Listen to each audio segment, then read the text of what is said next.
समुद्र में एक विशालकाय व्हेल जंजीरों में बुरी तरह जकड़ी हुई थी। कहा जाता है कि उसने यहाँ के कई मछुआरों को खा लिया था। इसी वजह से राजा ने उसे सजा दी। उसे पिछले 500 सालों से यहीं बांध कर रखा गया था। उसके शरीर के ऊपर समय के साथ एक छोटा सा आइलैंड तक बन गया। इस कभी न रुकने वाली तकलीफ के कारण वो हर दिन आंसू बहाती रहती थी। लेकिन एक दिन एक आदमी वहाँ से गुजरा और उसने उसे आजाद करने का फैसला किया। कहानी आगे क्या मोड़ लेती है, चलिए एक साथ इस फिल्म को पूरा देखते हैं। उस आदमी का नाम इवान था। वो एक किसान का बेटा था। इन दिनों उसके खेत की फसल बार बार किसी अजीब चीज द्वारा रौंदी जा रही थी। इसीलिए उस रात इवान खेत में पहरा देने गया। तभी उसे पता चला कि असल वजह एक विशाल सफेद घोड़ा है। इवान ने जल्दी से एक रस्सी घोड़े की गर्दन में डाल दी, लेकिन तभी वो घोड़ा तेज रोशनी से चमक उठा और बिजली की रफ्तार से भागने लगा। भागते भागते वो संतुलन खो बैठा और सीधे एक झील में गिर गया। इवान ने ये देखा तो उसे बचाने की कोशिश की, लेकिन चाहे जितनी ताकत लगा ले वो घोड़े को बाहर खींच नहीं पाया। तभी उसकी नजर पीछे लगे एक पहिए पर पड़ी। इवान ने दिमाग लगाया, रस्सी को पहिए से बांधा और खुद उस पर चढ़कर पहिया घुमाने लगा। इस तरह उसने सफेद घोड़े की जान बचा ली। घोड़ा इमोशनल हो गया, उसकी आंखों से आंसू निकल आए। उसने इवान को धन्यवाद कहा और धुंध से भरे रहस्यमयी जंगल में गायब हो गया। अगली सुबह जब इवान की आंख खुली तो उसके पास 2 घोड़े और एक छोटा गधा था और तीनों इंसानों की तरह बात कर सकते थे। सफेद घोड़े ने कहा, मैं ही वो घोड़ा हूँ जिसे तुमने कल डूबने से बचाया था। थैंकफुलनेस दिखाने के लिए उसने इवान को अपना मालिक मानने का फैसला किया। लेकिन इवान अभी खुश भी नहीं हुआ था कि एक नई मुसीबत उसकी जिंदगी में दस्तक देने लगी। बीती रात भागते समय सफेद घोड़े ने खेत की सारी फसल रौंद डाली, जिससे किसान को भारी नुकसान हुआ। घोड़ा जानता था कि वो अपनी गलती की भरपाई कभी नहीं कर पाएगा। इसीलिए इवान उस छोटे से गधे की पीठ पर चढ़कर वहाँ से निकल पड़ा। किसी ने सोचा भी नहीं था कि इतना छोटा सा गधा इतनी तेज रफ्तार से दौड़ सकता है। इतना ही नहीं, जब वो जोर से चिल्लाया तो दूर से दोनों घोड़े भागते हुए उनके पास आ गए। इसके बाद इवान और तीनों जानवर सीधे राज्य की ओर चल पड़े। जैसे ही वे शहर के फाटक से अंदर पहुंचे, इवान सबकी नजरों का केंद्र बन गया। कुछ लोग तो इतने प्रभावित हुए कि दोनों घोड़ों को खरीदने के लिए भारी रकम देने को भी तैयार हो गए। लेकिन ये सब पास ही मौजूद राजा की नजरों से छुप न सका। राजा अपनी लालच के लिए काफी मशहूर था। इतने सुंदर और कीमती घोड़े देखकर उसने उन्हें जब्त करने का फैसला कर लिया। इवान राजा से उलझने की हिम्मत नहीं कर पाया और चुपचाप उसकी बात मान ली। लेकिन गधे ने इवान की बेबसी को भांप लिया। जैसे ही राजा वहां से गया, गधे ने जोर से आवाज लगाई और दोनों घोड़े फुर्ती से वापस उनके पास दौड़ आए। राजा ये देखकर भड़क उठा और अपने रथ से उनका पीछा करने लगा। लेकिन दुर्भाग्य से उसका रथ मैदे के ढेर से टकरा गया। मैदा राजा के पूरे चेहरे पर फैल गया और वह बिल्कुल स्नो व्हाइट जैसा दिखने लगा। राजा शर्म से आग बबूला हो गया, जबकि इवान ऐसे हंस रहा था जैसे किसान को बम्पर फसल मिल गई हो। अपनी बेइज्जती का बदला लेने के लिए राजा ने जानबूझकर इवान को मुसीबत में डाल दिया। उसने इवान को एक खतरनाक काम सौंपा। उसे उस फीनिक्स पक्षी को मारना था जो राजा के सैनिकों पर हमले कर रहा था। राजा ने कहा, अगर तुम उसे मार दोगे तो मैं तुम्हें एक महान हीरो घोषित कर दूंगा। इवान के पास कोई और रास्ता नहीं था। वो फिर से गधे की पीठ पर चढ़ा और तेजी से उस खतरनाक मिशन पर निकल पड़ा। किस्मत से छोटा गधा बहुत समझदार निकला। उसने बताया कि आग वाला फीनिक्स सबसे ज्यादा चीड़ के फल खाना पसंद करता है। थोड़ी ही देर में दोनों फीनिक्स के इलाके में पहुंच गए। इवान ने रेत पर चीड़ के ढेर सारे फल फेंक दिए। अचानक रेत चमकने लगी और अगले ही पल एक आग का फीनिक्स रेत के अंदर से निकलकर आसमान में उड़ गया। पूरा आसमान उसकी रोशनी से चमक उठा। फीनिक्स ने चीड़ के फलों को हवा में उछाला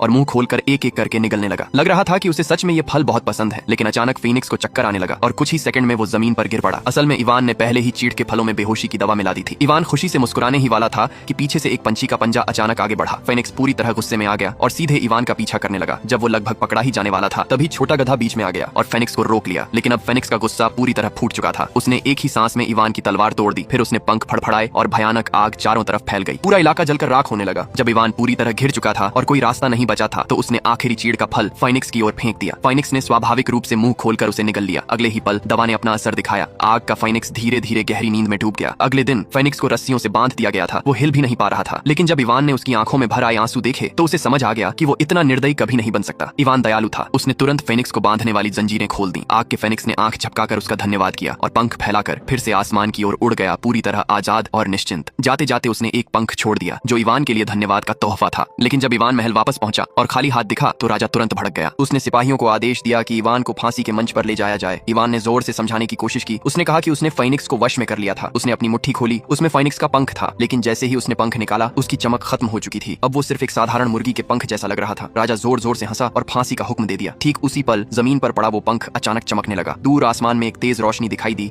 वह आग का फीनिक्स था। उसने इवान की आवाज सुन ली थी और उसी को बचाने महल के ऊपर मंडराने लगा। आखिरकार फीनिक्स महल की सबसे ऊंची मीनार पर आकर बैठ गया। ये दृश्य देखकर पूरा शहर हैरान और खुश हो गया। लोग जोर जोर से चिल्लाने लगे कि इवान ही असली हीरो है। राजा समझ गया कि अब मामला हाथ से निकल चुका है। मजबूरी में उसे इवान को सम्मानित करना पड़ा और उसे हीरो घोषित कर दिया। लेकिन राजा के दिल में नफरत अब और भी बढ़ गई। वो इवान को माफ करने के मूड में बिल्कुल नहीं था। कुछ दिनों बाद राजा ने एक नया आदेश दिया। उसने इवान को उत्तर की बर्फीली रियासत भेजने का हुक्म दिया। वहाँ एक बर्फ का महल था जहाँ एक राजकुमारी रहती थी। राजा चाहता था कि इवान उस राजकुमारी को लेकर आए और राजा के लिए शादी तय करे। इवान एक बार फिर मजबूरी में सफर पर निकल पड़ा। उसे पता चला कि महल पहाड़ की चोटी पर है। उसे वहाँ पहुँचने में 3 दिन और 3 रात लग गए। इवान और एक गधा बर्फ के महल के मुख्य द्वार तक पहुँचते हैं। दरवाजे पर कोई पहरा नहीं था। इवान बिना किसी शक के आगे बढ़ गया, लेकिन अचानक उसका सिर किसी अदृश्य चीज से टकरा गया। दरअसल वो एक जादुई दीवार थी। उसी पल फीनिक्स का पंख पंख उड़कर बाहर आया और सीधे उस जादुई दीवार को भेदता हुआ निकल गया। अगले ही सेकंड वो दीवार पानी में बदल गई और तेज बहाव में छोटा सा गधा पहाड़ से नीचे बह गया। गधा लुढ़कते लुढ़कते बर्फ का गोला बन गया और आखिरकार एक खड़ी चट्टान के बीच फंसकर लटक गया। इधर इवान धीरे धीरे महल के अंदर पहुंचा। वहां उसने एक बेहद खूबसूरत राजकुमारी को गहरी नींद में सोते हुए देखा। उसने फेनिक्स के पंख से हल्के से छुआ और राजकुमारी की नींद टूट गई। दोनों की पहली ही मुलाकात में दिल मिल गए। इवान ने राजकुमारी से कहा, इंसानों की दुनिया में बहुत सारी मजेदार चीजें हैं, सबसे मजेदार है उत्तर पश्चिम की सैर करना। जैसे ही राजकुमारी ने उत्तर पश्चिम का नाम सुना, वो तुरंत उठ खड़ी हुई और इवान के साथ चलने को तैयार हो गई। लेकिन इतने ऊंचे महल से नीचे कैसे उतरे? अचानक राजकुमारी ने इवान का हाथ पकड़ा और सीधे नीचे कूद गई। इवान राजकुमारी की फूली हुई पोशाक पर बैठा था, लेकिन तेज हवा चली और वो फिसल कर नीचे गिर गया। उसी वक्त छोटा गधा वहां पहुंच गया। अचानक उसके शरीर से पंख निकल आए। उसने दोनों को संभाला, थोड़ा हवा में उड़ाया और सुरक्षित तरीके से जमीन पर उतार दिया। आखिरकार इवान राजकुमारी को सफलतापूर्वक महल वापस ले आया। लोगों ने दिल से उसकी तारीफ की, लेकिन राजा के दिल में नफरत और जलन और बढ़ गई। उसने राजकुमारी को कमरे में बंद कर दिया ताकि उससे शादी कर सके। रात के समय इवान चुपचाप महल में घुसा। वो राजकुमारी से मिलने गया